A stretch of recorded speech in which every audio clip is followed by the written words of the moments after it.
Hello everybody. इस video lecture में बहुत इंटरेस्टिंग चीज़ पढ़ने वाले हैं, वो है मोशंस ऑफ द अर्थ। अर्थ जो रोटेट करता है, रिवॉल्व करता है, उसी चीज़ पे सारी चीज़ें निर्भर रहती हैं। मतलब उसी रोटेशन पे, उसी रेवोल्यूशन पे डिपेंड होता है कि दिन होगा कि रात। उसी रोटेशन और रेवोल्यूशन पे डिपेंड होता है कि कौन सा सीज़न होगा। The earth has two type of motions. Earth के मेन दो तरह के मोशंस होते हैं। कौन कौन से होते हैं? रोटेशन। रोटेशन क्या होता है? Movement of earth on its own axis. Earth का अपना एक्सिस होता है। ये पिछली वीडियो में मैंने आपको बताया कि एक्सिस किस तरह से अर्थ का होता है। एक्सिस मतलब क्या होता है? जो कह सकते हैं कि एक इमेजिनरी लाइन जो दोनों पोल से पास होते हुए निकल रही है। अब जो एक्सिस होता है तो उस एक्सिस पे अर्थ रोटेट करता है और ये होता है अर्थ का रोटेशन, और रोटेट करता है वेस्ट से ईस्ट में। इस रोटेशन के कारण दिन और रात होते हैं। अर्थ अपने एक्सिस पे रोटेट कर रहा है, और जब अर्थ रोटेट कर रहा होता है तो जो अर्थ का पार्ट सन के टुवर्ड्स फेस कर रहा होता है वहाँ पे डे लाइट जा रही होती है, और जो पार्ट पीछे की तरफ होता है वहाँ पे डे लाइट नहीं जा रही होती है।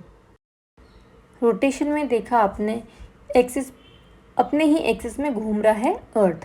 रिवोल्यूशन में क्या होता है? सन के अराउंड रिवॉल्व जब करता है अर्थ तो वो रिवोल्यूशन कहलाता है। और अर्थ दोनों चीज़ें एक साथ कर रहा होता है, रोटेट भी कर रहा होता है और रिवॉल्व भी कर रहा होता है। तो रोटेशन रेवोल्यूशन चलता रहता है। Revolution, movement of the earth around the sun in a fixed path known as its orbit. जब अर्थ सन के अराउंड रिवॉल्व करता है तो उसका एक रास्ता होता है, उस रास्ते को ऑर्बिट कहा जाता है। रेवोल्यूशन भी समझेंगे इन डिटेल्स। अभी रोटेशन वाले कॉन्सेप्ट को समझते हैं। The axis of the earth makes an angle of 66.5 degree with its orbital plane. अर्थ का एक्सिस है वो क्या टिल्टेड है, तो यहाँ पे यही बताया गया कि the axis of the earth makes an angle of 66.5 with its orbital plane। तो इसी टिल्टेशन के कारण क्या होता है, वो जब इस ऑर्बिटल प्लेन में घूम रहा होता है, अर्थ जब रिवॉल्व कर रहा होता है तो टिल्टेड वे में रिवॉल्व करता है। Therefore tilted while revolving around the सन।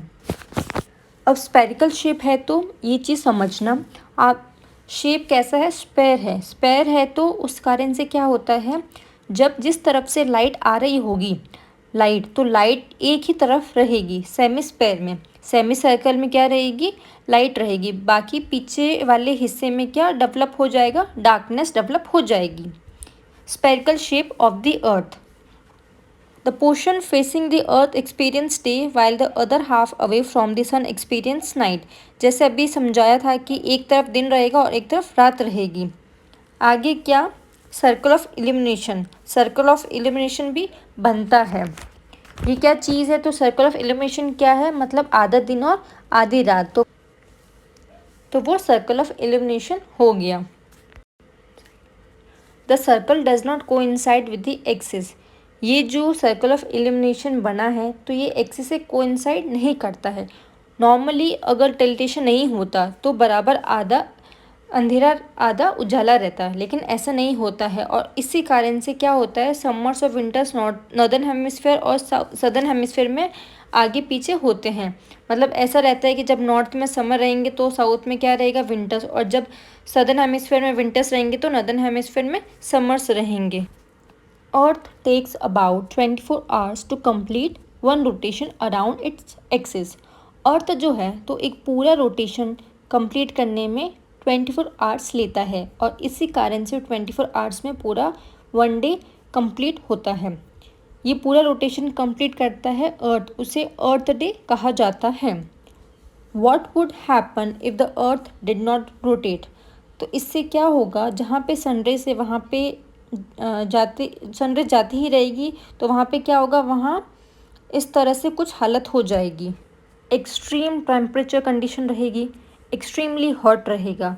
और जहाँ सनरेज नहीं जा रही वहाँ पे क्या होगा, वहाँ पे प्लांट वगैरह तो कुछ रहेगा नहीं, कंटिन्यूस अंधेरा रहेगा और टेम्परेचर और कम होता जाएगा। वहाँ पे एक्सट्रीम विंटर्स होंगे। तो एक्सट्रीम कंडीशन क्या होगा, फिर life would not be possible, वहाँ पे लाइफ पॉसिबल ही नहीं होगी।